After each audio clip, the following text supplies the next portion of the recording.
नमस्ते। कक्षा 7 मौखिक अभिव्यक्ति हिंदी भाषा, पृष्ठ संख्या 141।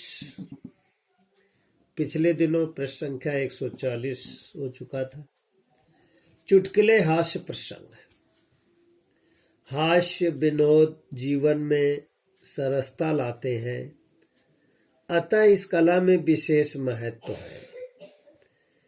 इसे सुनाते समय निम्नलिखित बातों का ध्यान रखना चाहिए। का, विषय स्तर के अनुसार हो। खा, चुटकुला या हास्य प्रसंग में किसी धर्म या जाति का कटाक्ष न हो। गा, चुटकुला सुनाते सुनाते स्वयं नहीं हंसना चाहिए। 8वां नंबर, टेलीफोन वार्ता।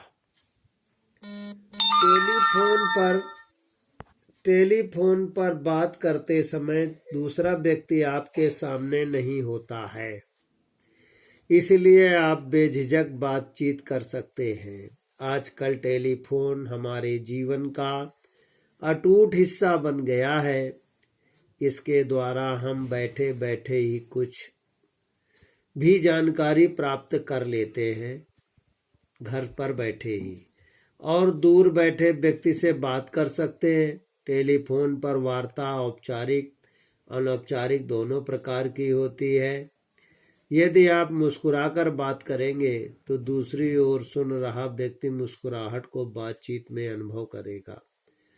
बातचीत स्पष्ट व स्थिति के अनुसार होनी चाहिए, जैसे हेलो हेलो, किसी का नाम ले सकते हैं, कैसे हो, मैं ठीक हूँ, तुम्हारा क्या हाल चाल है, सब बढ़िया है, कहो कैसे याद किया, बहुत दिनों में तुम्हारा फोन नहीं आया था, सोचा चलो मैं ही कर लूँ, चाची जी भी कैसी हैं, माँ ठीक है, तुम्हें याद करती है, सहारनपुर कब आ रहे हो, इस बार गर्मी की छुट्टियों में आऊँगा, चाची जी का मेरा प्रणाम कहना, बाकी बातें बाद में करेंगे, ठीक है, तुम भी ताऊ जी तथा ताई के को मेरा प्रणाम बोल देना, अच्छा फोन रखता हूँ, जल्दी ही मिलेंगे, बाय बाय।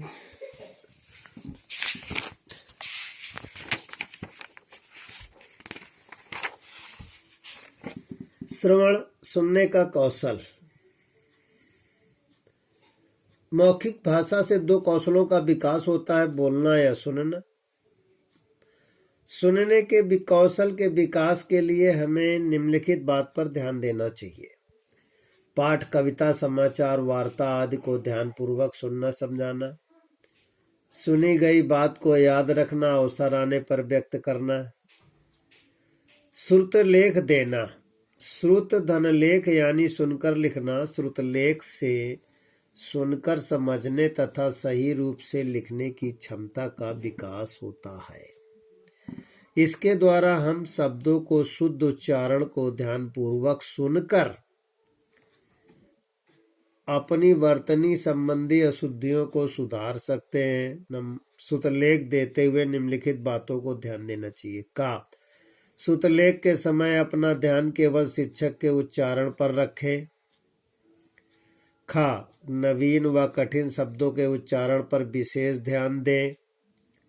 गा, शब्द को पहली बार केवल ध्यानपूर्वक सुने, दूसरी बार लिखना आरंभ करें, तीसरी बार उच्चारण किए जाने पर शब्द का उच्चारण से मिलान करें। घा, मात्राओं के उच्चारण पर विशेष ध्यान दें, क्योंकि हिंदी ही एकमात्र ऐसी भाषा है जिसमें वर्ण का जैसा उच्चारण किया जाता है वैसा ही लिखा जाता है। शिक्षक द्वारा जांच के गए श्रुतलेख में यदि कोई अशुद्धि हो तो उसे 5-5 बार अवश्य लिखें, ताकि वह अशुद्धि दोबारा न हो सके। निर्देश सुनकर चित्र बनाना। श्रवण कौशल के विकास के लिए निर्देश सुनकर चित्र रचना करने की गतिविधि भी करवाई जा सकती है। का सुनने से पहले एकाग्रचित होकर बैठे। खा अध्यापक द्वारा दिए गए निर्देश को ध्यानपूर्वक सुने।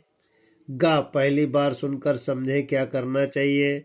घा तीसरी बार दोहराए जाने तक रचना करें। अंगा समय का ध्यान रखें। चा किस दिशा में क्या बनाना इसका ध्यान रखें।